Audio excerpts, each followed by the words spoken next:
আজ নন্দ উৎসব। নন্দ উৎসব হলো জন্মাষ্টমীর পরের দিন পালিত একটি উৎসব, যা ভগবান কৃষ্ণের জন্ম উদযাপন করে।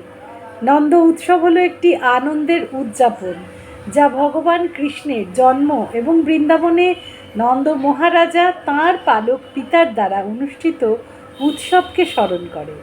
উপলক্ষটি হলো মহান উল্লাস এবং দেবতাদের অর্ঘ্য দ্বারা চিহ্নিত করা হয়। ভক্তরা তাদের নতুন পোশাক পরে এবং ফুল দিয়ে বেদি সজ্জিত করে। কৃষ্ণের জন্ম অনুষ্ঠান বিজ্ঞ জ্যোতিষী এবং ব্রাহ্মণদের উপস্থিতিতে সঞ্চালিত হয়, যারা সন্তানের ভবিষ্যৎ জীবন গণনা করেন এবং রাশিফল তৈরি করে। নন্দ মহারাজা কৃষ্ণের জন্ম উদযাপনের জন্য ব্রাহ্মণ এবং বৃন্দাবনের বাসিন্দাদের গরু, শস্য এবং অন্যান্য মূল্যবান জিনিসপত্র বিতরণ করেছিলেন।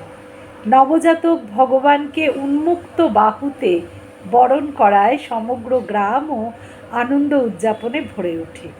নন্দ উৎসবের সময় ভক্তরা ভগবান কৃষ্ণের উদ্দেশ্যে জপ, নাচ এবং প্রার্থনার মতো ভক্তিমূলক কার্যকলাপে নিযুক্ত হন।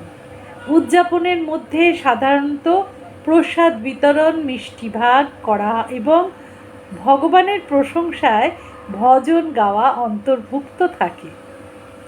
নন্দ উৎসবের তাৎপর্য হল নন্দ মহারাজা এবং বৃন্দাবনের বাসিন্দাদের ভগবান কৃষ্ণের প্রতি গভীর ভালোবাসা ও ভক্তির মধ্যে নিহিত। এটি তাদের জীবনে প্রভুর উপস্থিতির জন্য কৃতজ্ঞতা প্রকাশ করার এবং তাঁর ঐশ্বরিক বিনোদনে আনন্দ করার সময়। শুভ নন্দ উৎসব। সকলে খুব ভালো থাকবেন।